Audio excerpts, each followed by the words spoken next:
Hey folks, Gwe. My name's Ed Trevors. My pronouns are he, him, and his. I'm an Anglican priest serving in the beautiful parish of Christchurch-Shelburne that sits on the ancestral and on the unceded territory of the Mi'kmaq people. The other day, I read an article on CNN about the University of Notre Dame and Chick-Fil-A. Now, Chick-Fil-A wants to bring its restaurants to the university, and the university wants them to, but a group of students and faculty have gotten together and protested. They don't want Chick-fil-A to come because of Chick-fil-A's past, because of who they've supported, individuals and organizations they've supported in the past, because of their stance on things like rights for the LGBTQ community. These students and faculty have gotten together and said, no, we don't want them, keep them out. Now, since that protest began, the University of Notre Dame has reached out to the company. They've had conversations. The university has spoken with other students, with other faculty members, and they've decided that the company has changed, they have shifted, and that they are welcome to put their restaurants on the university campus.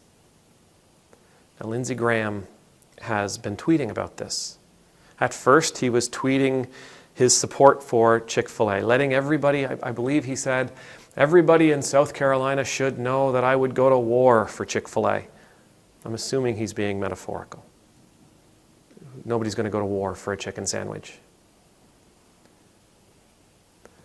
But after Notre Dame decided that they were going to allow Chick-fil-A to come in, Lindsey Graham also tweeted a message of congratulations.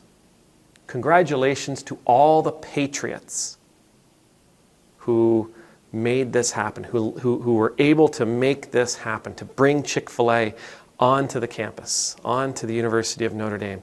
Congratulations to these Patriots for standing up against cancel culture. Now, what he's doing here is he's drawing a pretty significant comparison. He's saying that there are Patriots, those who love their country, no matter what, and cancel culture. Patriots love their country. Cancel culture, therefore, must not love their country. They're about something else.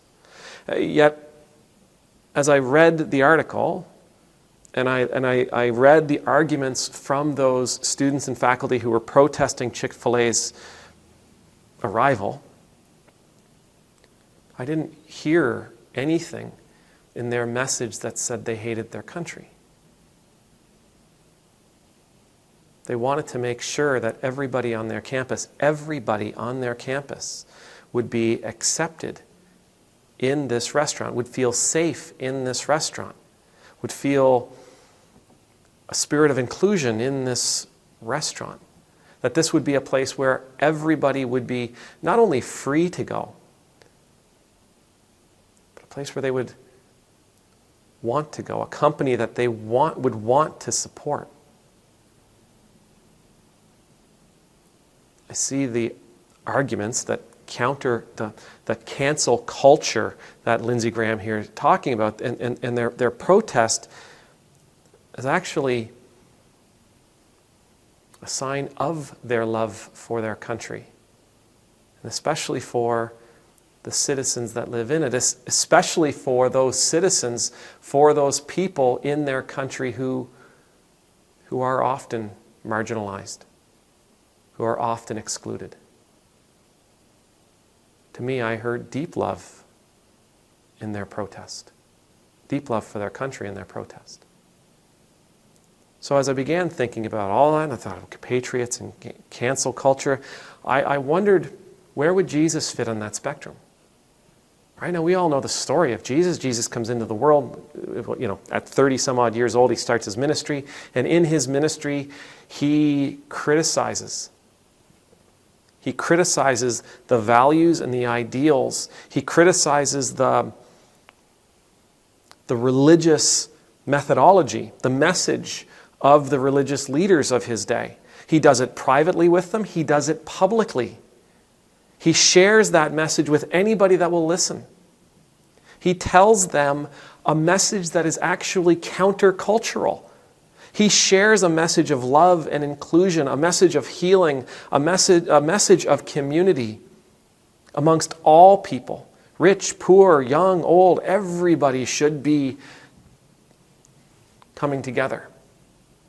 He teaches about a God that isn't getting ready to throw lightning bolts or drop fire and brimstone upon the world, but rather a God that will go to any lengths, will go to a length that I can't even imagine in order to reestablish loving relationship with the people of this world. Jesus' message is not the message of the Pharisees, the Sanhedrin, the priests. It is not the message of those leaders within the Sanhedrin. Jesus' message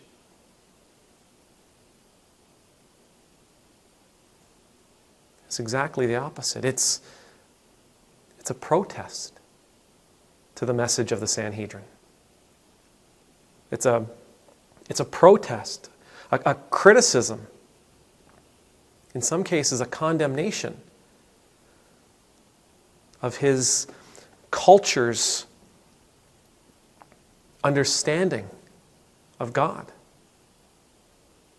So where does he fit on the spectrum of patriot or cancel culturist? Where does he fit in there? Would we say he's a patriot? Was he there to protect what was currently being said, the values of the current religious elite? Absolutely not. His mission was to offer a new way. His mission was to make sure that everybody knew their worth to God, that everybody knew their value, that everybody knew they had purpose, that they could embrace meaning. I think Jesus' message, if we had to look at it on the spectrum of patriot or counterculturalist,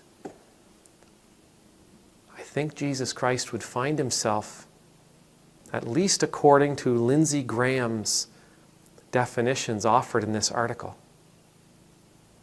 Jesus would find himself way over with that cancel culture crowd. May the Lord bless you. May the Lord keep you. May the Lord's face be made to shine upon you and be gracious to you. May the Lord's countenance be lifted up to you. May you always know the peace of being in the Lord's presence. And I pray that you and I would always be willing and courageous enough to stand up for those who have been marginalized, for those who have been excluded. That our voices would be counted among the choir of people singing for freedom. Amen. Numultus.